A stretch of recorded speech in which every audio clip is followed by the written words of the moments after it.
Bayangkan ini, kamu sedang duduk sendirian di kamar, memikirkan begitu banyak hal dalam hidup yang terasa di luar kendalimu. Tagihan yang harus dibayar, hubungan yang membingungkan, pekerjaan yang semakin menekan. Otakmu penuh, dadamu sesak, dan kamu merasa dunia tidak memberimu kesempatan untuk bernapas. Tapi, bagaimana kalau aku bilang ada cara untuk mengubah itu semua? Cara yang sudah teruji lebih dari 2000 tahun. Bukan sekadar motivasi kosong, tapi sebuah filosofi yang digunakan oleh para kaisar, prajurit, dan pemikir hebat sepanjang sejarah. Filosofi yang bisa memberimu ketenangan dalam setiap situasi. Namanya Stoikisme. Filosofi ini mengajarkan kita satu hal utama.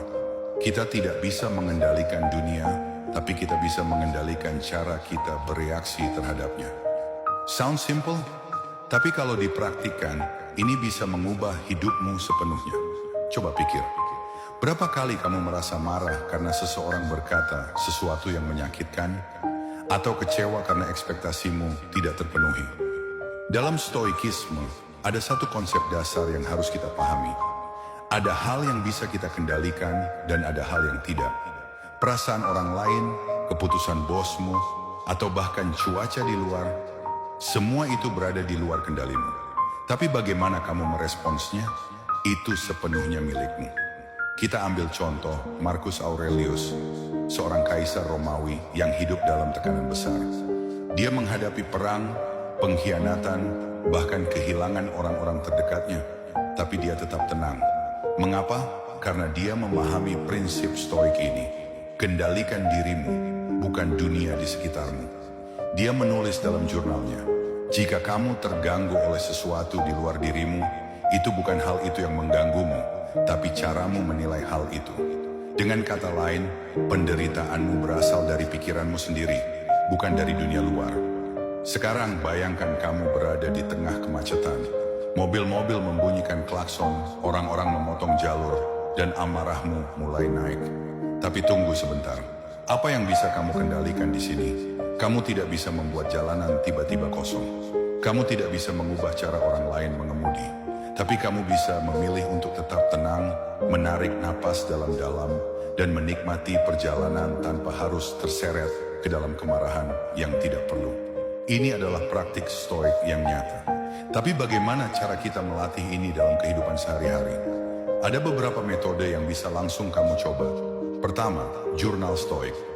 Marcus Aurelius menulis setiap hari untuk mengingatkan dirinya akan prinsip-prinsip stoik. Kamu bisa melakukan hal yang sama. Tulis tentang hal-hal yang kamu hadapi, bagaimana perasaanmu, dan bagaimana kamu bisa meresponsnya dengan lebih bijaksana. Kedua, meditasi negatif.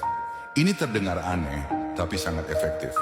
Bayangkan kehilangan sesuatu yang kamu anggap biasa. Pekerjaanmu, kesehatanmu, bahkan orang-orang terdekatmu, bukan untuk menakut-nakuti diri sendiri, tapi untuk membantumu lebih menghargai apa yang kamu miliki saat ini. Dengan begitu, kamu tidak akan mudah panik ketika menghadapi masalah. Ketiga, latihan ketahanan. Dalam Stoikisme, ada konsep yang disebut voluntary discomfort atau ketidaknyamanan sukarela. Artinya, sesekali menantang diri kita sendiri dengan situasi yang tidak nyaman. Mungkin itu berarti mandi air dingin, berjalan tanpa jaket di cuaca dingin, atau makan makanan sederhana. Tujuannya, agar kita tidak terlalu bergantung pada kenyamanan dan lebih siap menghadapi kesulitan yang sebenarnya. Semakin kamu memahami stoikisme, semakin kamu menyadari bahwa ketenangan itu bukan sesuatu yang datang dari luar, melainkan sesuatu yang dibangun dari dalam. Kita sering berpikir bahwa kebahagiaan tergantung pada kondisi eksternal, gaji besar, pasangan yang sempurna, atau pengakuan dari orang lain.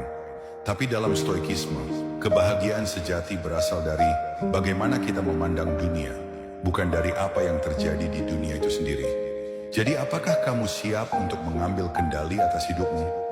Apakah kamu siap untuk berhenti membiarkan dunia luar menentukan bagaimana perasaanmu?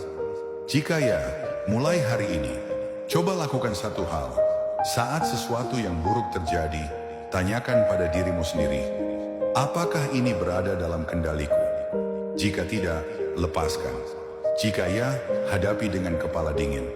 Praktikkan ini setiap hari dan lihat bagaimana hidupmu berubah. Kamu akan menjadi lebih tenang, lebih bijak, dan lebih kuat dalam menghadapi apapun yang datang. Karena pada akhirnya, hidup bukan tentang apa yang terjadi padamu, tapi tentang bagaimana kamu meresponsnya.